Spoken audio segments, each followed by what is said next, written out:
Hey y'all, it's Lindsey. I oftentimes will share food that I have made or recipe videos involving a DIY baking blend that I make myself. I reference this very frequently in my videos, and I wanted to share with you today an updated how I make it for any of those of you who have missed it and have been unable to find it on my channel in videos past. If you're new here, welcome. I am Lindsey. I share what I eat in a day videos, recipe videos. Occasionally I do go live. I like to talk about health and wellness for myself, my personal experience on this channel. So if any of those things interest you, I would love to have you subscribe and stick around. For my returning viewers, if this is repeat information, thanks for bearing with me here. So let's get after making some baking blend. There are quite a few ingredients in my homemade baking blend.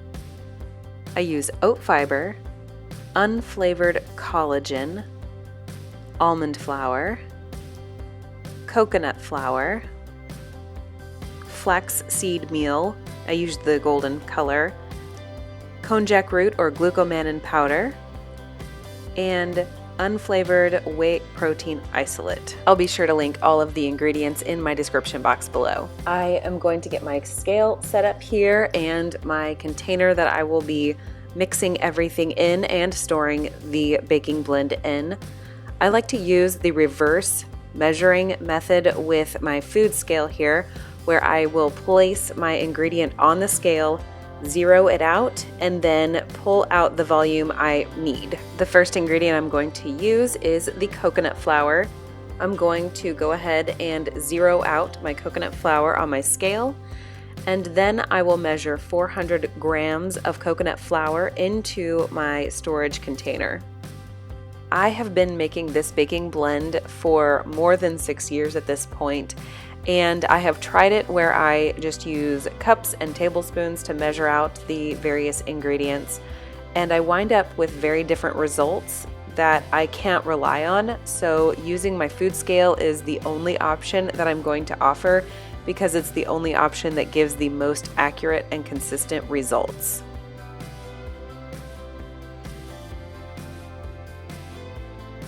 My next ingredient is my oat fiber. I will be adding 224 grams of this oat fiber to my storage container. I have almond flour. This Anthony's brand is a nice fine grind on the almond flour, so it assimilates quite nicely. I will use 165 grams of this almond flour.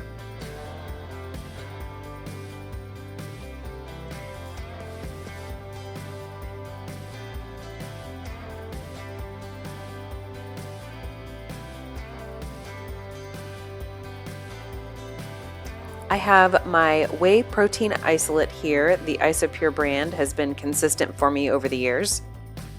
I will use 70 grams of the whey protein isolate.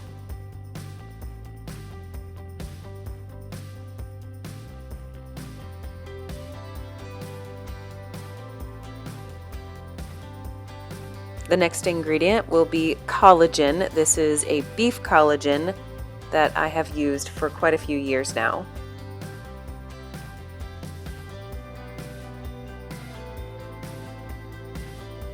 Once I get this all zeroed out, I will put 70 grams of the collagen powder into my storage container.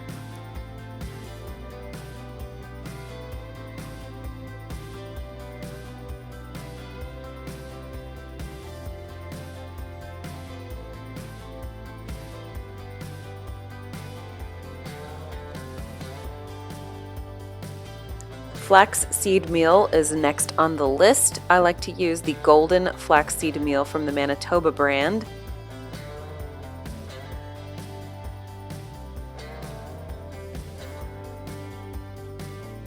Add in 114 grams of the flax meal to the container.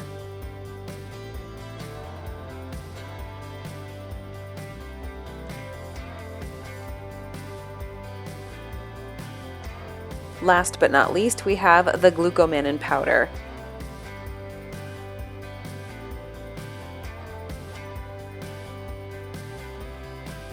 This requires the smallest amount at only 40 grams.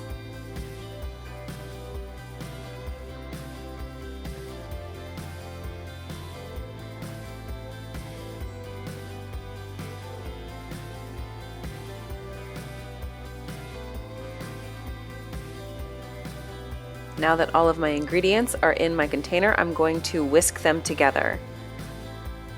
In the past, I have used my big Ninja blender to combine all of these ingredients, but I have found that it works just fine and dandy to do it this way with whisks and a really nice large container. Once I feel the ingredients are pretty decently incorporated with the whisk, I put the lid on and shake the canister pretty vigorously to ensure there are no pockets of ingredients that have gone unmixed, and I have a nice uniform baking blend. While this baking blend is not allergen free, it is a super versatile baking blend or flour alternative if you can have all of the individual ingredients that are in this baking blend. I'm going to say baking blend far too many times. Forgive me. I'm going to place a few of my video recipes in the description box down below. Those will give you an idea of how I use this baking blend in my kitchen on the regular. This doesn't get used every day in my kitchen, but it does get used often enough for me to keep it on hand in my pantry at all times. I would love to know how you use a versatile baking blend in your low carb lifestyle down in the comments below.